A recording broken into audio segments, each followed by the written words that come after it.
पुरानी पेंशन बहाली को लेकर आजाद अध्यापक संघ के सैकड़ों कार्यकर्ता उतरे सड़कों पर। स्थानीय टीकमगढ़ के एक निजी गार्डन में आजाद अध्यापक संघ ने पुरानी पेंशन बहाली को लेकर एक कार्यक्रम आयोजित किया, जिसमें मुख्य रूप से प्रांतीय अध्यक्ष शिल्पी सिवान मौजूद रहीं। कार्यक्रम समाप्ति के पश्चात संघ के सैकड़ों कार्यकर्ता पैदल मार्च करते हुए कलेक्ट्रेट परिसर पहुंचे, जहां पर उन्होंने नारेबाजी का प्रदर्शन किया।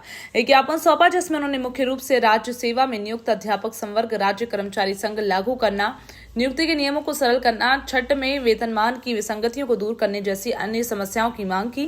साथ ही उन्होंने सरकार को चेतावनी दी है। कहा कि आप सभी प्रपंच धरे के धरे रह जाएंगे।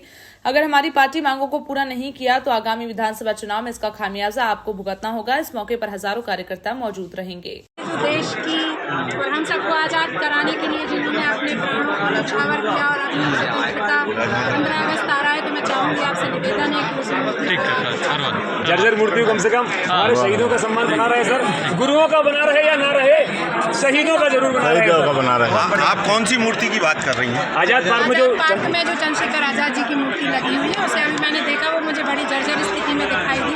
वो अब चूँकि 15 अगस्त भी नज़दीक है और आज 13 अगस्त हो गया है, तो अगर हमारे जो देश की शहीद की जो हम मनाने जा रहे हैं वर्षगांठ, अगर उसमें अगर हमारे देश के शहीदों की स्थिति ये रहेगी तो गुरुओं की तो होनी ही है। तो मेरा निवेदन है हमारी सरकार से कि उस मूर्ति को अच्छा कराएं, उसे रंग रोगन करा दें, उसे व्यवस्थित करा दें, ताकि हमारे जो बच्चे हैं वो उन्हें देख कर और उनमें वो जोश आए, अपने देश की आज़ादी का वो जश्न मना सकें।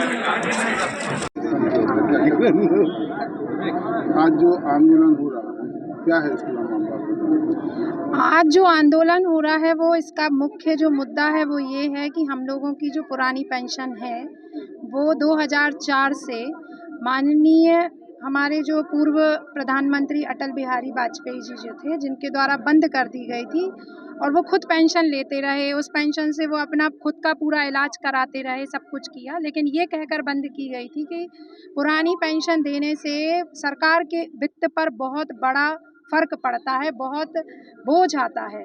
तो चूँकि ये लोग तो आए थे सेवा देने के लिए, ये बनकर आए थे जनता की सेवा करने के लिए, तो इन्होंने अपने तीनों जितनी भी पार्टियां रहीं, इन्होंने टेबल ठोक ठोक कर अपनी पेंशनें भी चालू करा ली, अपने वेतन भत्ते भी चालू करा लिए। लेकिन जो कर्मचारी जिसने स्वयं ने अपनी इच्छा से नौकरी करने की इच्छा व्यक्त की, जिसके फलस्वरूप उसको हर माह वेतन दिया जाता है और साथ ही साथ उसको सेवा अवधि पूर्ण होने के बाद उसको पेंशन दी जाती थी, तो उस पेंशन को बंद कर दिया गया और एक नया शेयर बाज़ार का मार्केट का फंदा लाकर एक एनपीएस जैसी चीज़ लाकर इन्होंने हम सबके सामने रख दी और एनपीएस को बहुत अच्छा बताते हैं, जबकि एनपीएस जो है वो घाटे का सौदा है।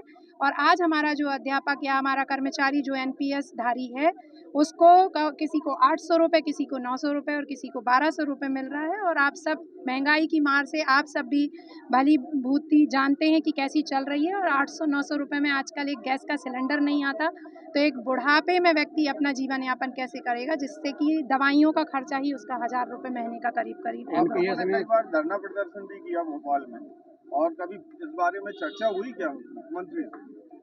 2018 में मुंडन कराने के बाद में जो है वो हमारे संगठन को मुख्यमंत्री जी के द्वारा नहीं बुलाया गया और ना ही हम लोगों से किसी प्रकार की चर्चा की गई है और नहीं बुलाया गया। और अगर ये कदम हमने उठाया था तो उसके पीछे भी यही कारण था कि कुछ महिलाएं और हमारे कुछ साथी जो हैं वो सीएम हाउस में पूरी रात, ठंड का समय था और उसमें वो बाहर खड़े हुए थे, तब भी हमारे साथ इस तरीके का खिलवाड़ किया गया, गेम किया गया। और फिर हम लोगों ने तय किया कि अब हम जो है वो शासन के से आर पार की बात करेंगे और हम लोगों ने किया। इसके फलस्वरूप हमें शिक्षा विभाग दिया गया था, लेकिन वो भी आधा अधूरा, टूटा, लूला लंगड़ा टाइप दे दिया गया। लेकिन अब जो है वो हम पुरानी पेंशन जो है नियुक्ति दिनांक से वरिष्ठता के साथ ही लेकर रहेंगे। अगर माननीय जी के पास समय है, वो हमें बुलाकर हम लोगों के साथ वार्ता करें, चर्चा करें। अनुनय विनय और वार्ता से जो चीज़ें हैं वो सुधरती हैं, अच्छी होती हैं। तो चूँकि राखी आने वाली है, तो बहन होने के नाते मैं रूठे हुए भाई को मनाते हुए ये कह रही हूँ कि भैया जी 27 तारीख को ही बुला लीजिए अपनी इस बहन को, तो राखी भी बांध दूंगी और आपके साथ बैठकर चर्चा भी कर लूंगी, ताकि जो ये है संघर्ष जैसी ये कहानी फिर से ना दोहरे। अभी विधानसभा चुनाव आने वाले हैं, इसमें क्या भूमिका रहेगी? आप लोगों को क्या संदेश देना चाह रहे हैं? यदि इस विधानसभा चुनाव के की आचार संहिता लगने के पहले यदि हम लोगों की जो समस्याएं हैं, उन समस्याओं के निदान के आदेश जारी नहीं होते हैं, तो वोट की चोट होगी। एनपीएस में घाटा क्या है?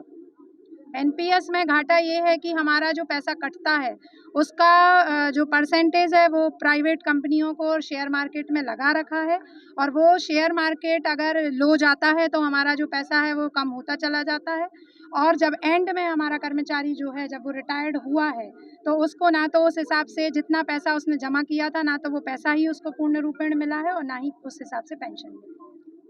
सर ये ज्ञापन दिया गया। आज जो हमारा ज्ञापन देने का उद्देश्य था कि जो सरकार ने जो आदरणीय प्रधानमंत्री श्री अटल बिहारी वाजपेयी जी के द्वारा पुरानी पेंशन बंद कर दी गई थी 2004 में, उस पुरानी पेंशन को पुनः चालू करने के लिए हमारे द्वारा लगातार हमारे सभी कर्मचारी साथियों के द्वारा पुरानी पेंशन बहाली के लिए ज्ञापन प्रस्तुत किए जा रहे हैं। बहन शिल्पी सिवान के नेतृत्व में आजाद अध्यापक संघ ने भिंड से इसका संकनाद किया है और निश्चित तौर पर ही हम इसको भोपाल तक ले जाएंगे, और अगर सरकार ने हमारी मांग नहीं पूरी की तो आने वाले समय में सरकार को इसका परिणाम भी भुगतना पड़ेगा। आपका क्या नाम है? मेरा नाम है शिवराज वर्मा, आजाद अध्यापक संघ प्रांत प्रमुख। आपने कई बार ज्ञापन दे दिया, कभी बात हुई क्या इस बारे में? आप लोगों को बुलाया गया कभी? अभी तक सरकार ने हमसे कोई भी बात नहीं की है। उनके द्वारा इवेंट आयोजित किए जा रहे हैं, कहीं पर लाडली बहना योजना पे, कहीं पर मंत्रियों के द्वारा प्रलोभन दिया जा रहा है अपनी सरकार को बचाने के लिए, किंतु अगर अध्यापक कर्मचारियों की अगर मांगें नहीं पूरी की गई तो सारे इवेंट भी उसके आगे फेल हो जाएंगे।